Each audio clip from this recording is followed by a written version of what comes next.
So today, magbayad tayo ng ILOE. If you are residing here in the UAE, mandatory yung pagbabayad ng ILOE. ILOE is involuntarily loss of employment. Kailangan mo siyang mag-register. This is the Dubai Insurance. Pero pag nawalan ka ng trabaho, katanggap ka ng pera. And pag-click mo ng ILOE sa Google, talaga siyang, ano na yan, option na yan, whether you're private, whether you're government, or non-registered in Mori. Dahil non-registered in Mori tayo, press natin yun, then confirm. Tapos i-type mo yung details mo dyan. May lagay yung MRS ID mo, yung ID number, mobile number, then date of birth, tapos maglagay ko siya ng OTP from your phone, tapos paglagay mo ng OTP, after mo ma-fill out itong details na to, proceed na siya. After mo ma-confirm lahat ng details mo, and pay mo na siya by your policy. 2 years na siya, wala na siyang 1 year. And 126 na siya. And kahit hindi ka nagbayad nung last year and the other year, okay lang kasi wala naman palang fine. Kasi one of my friend na ngayon lang nagbayad. Tapos payment niya sa 2023. Isa wala naman siyang fine, same 126 lang din yung binayaran niya. Tapos after noon, yan na.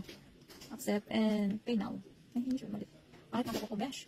Wala akong manicure pedicure. Tapos yan, direct pay ka na.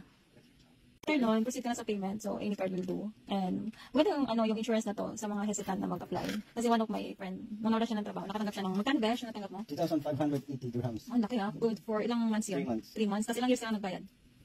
Hindi naman. Parang since nag-start siya nagbayad na ako. Start ka nagbayad? Dalawa. Ito pa lang ito. Pero yun naman nung pinapero is 63 lang. Kasi may iba hesitant sila magbayad eh. Pero saying lang, hindi naman pala siya nagkakaroon ng fine. Parang panakat lang nila yun. Kasi one of my friend din na parang 2 years siya hindi nagbayad. Tapos kakabayad lang niya ulit ngayon. Tapos tinry namin. Yun lang din binayaran niya. 126 lang good for 2 years from 2025 to 2027. Pero malaki yung 2.5 siya. Kasi depende naman sa basic mo. Depende sa basic. Pero dito pag 60% ng basic mo yun yung makuha mo. okay. Pero same lang din naman yung babayaran mo. 126 is kahit ilan naman yung basic mo nalagay mo din. Same din 126 lang din yung babayaran. Category niya hanggang 10,000 yata yung sarod. Okay. So sa mga hesitant, mag-apply na kayo. Malay nyo, mawalan tayo ng trabaho. Char, naman sana.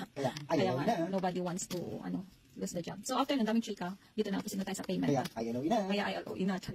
Kaya ILOE na. Pakita natin yung friend mo. Kaya ILOE na. Ayun.